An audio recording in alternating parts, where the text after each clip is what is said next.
Evening all, yes it's me Desmondo from the Shed of War, and this is my post Chain of Command 2 / Chain of Command Squared battle report.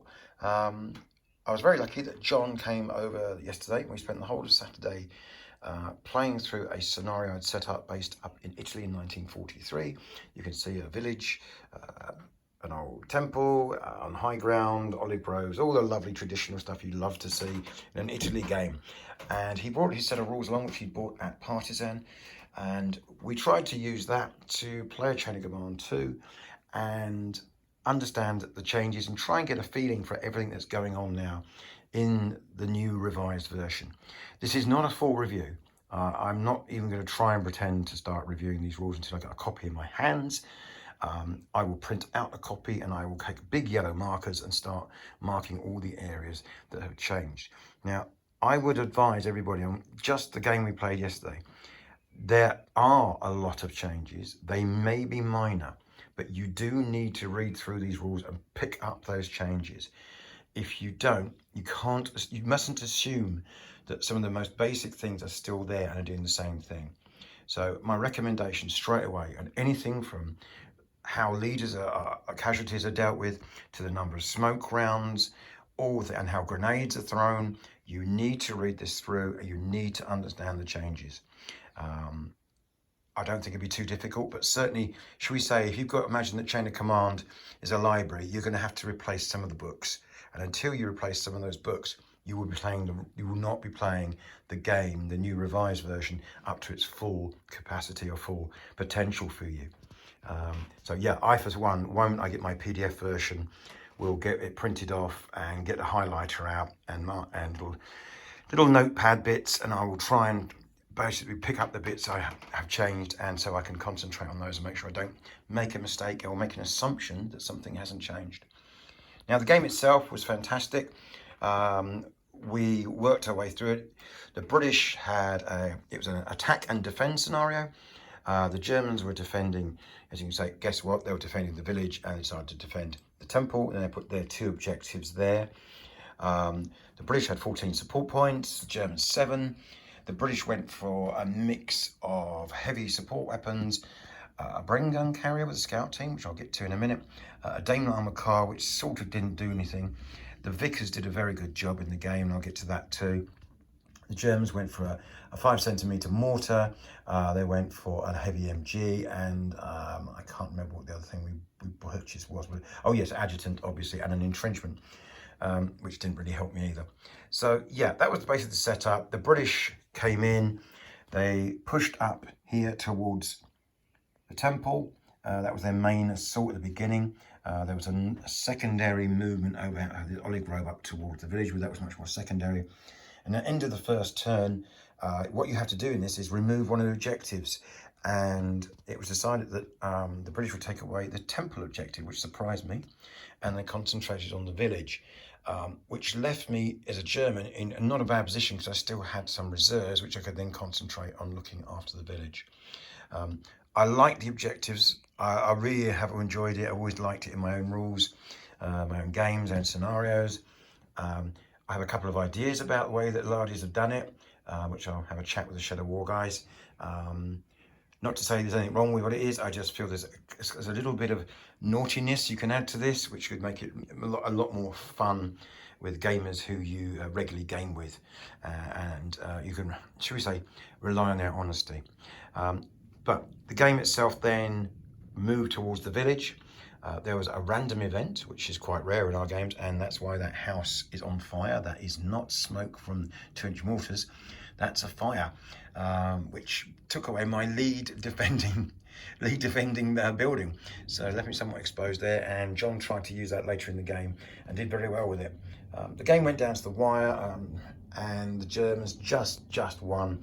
The British backed off in the end. Their force morale was down to 3. They decided not to commit more of their citizens into fruitless attacks up a hill and pull back. And if we were playing this again, it would be like this: the British would be allowed to have mortars.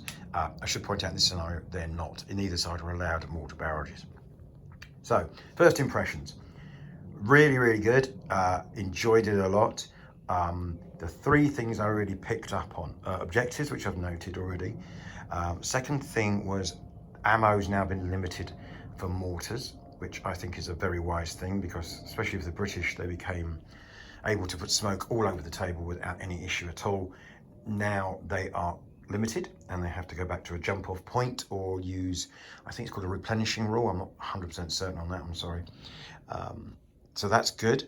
I think that rule also applies to anti-tank weapons like bazookas as well now, a lot more strict. There were changes in things like the use of grenades. There were changes in also, I think, some of the way I think how a leader can be wounded, killed or stunned. That's all new.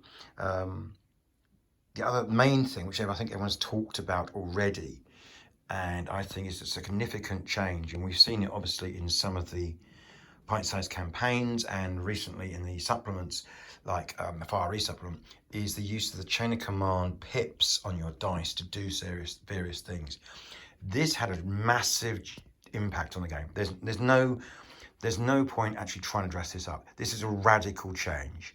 You know, where you've caught troops out in the open using Overwatch, that if the opposition's got some pips on his dice, he can actually help negate the impact of that.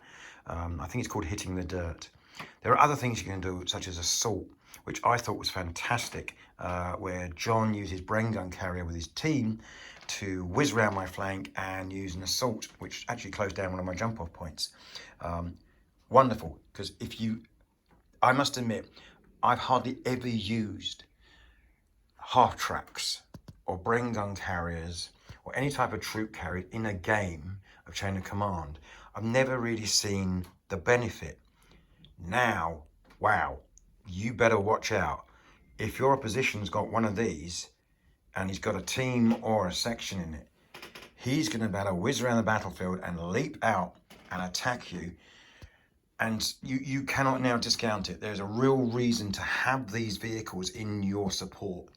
And I really am looking forward to a big game of Chain of Command 2, where you could potentially have, you can imagine this is Russia 1941, 42, a German Panzer Grenadier set up with some SDKFs to support them going across the steppe, trying to whiz across, jumping out, trying to assault villages. It's got a real potential, that one, and I'm really excited to see that in a big Chain of Command game as well as just in a normal one. So this is not a full review in any shape or form, but these are the things that struck me immediately, and I'm quite excited to now get my copy and the PDF, which I think is the 28th-ish of May. Unfortunately, I won't be here to actually get it. I'll be still on holiday. But when I get back, I will having a real mooch through it. And I am not intending to do a full review videos at all. I might do a couple of things which concentrate on some of the new rules and just talk about my experiences about them and what I found was good about them or not good about them. But my first impressions are, yeah, this has taken it to another level.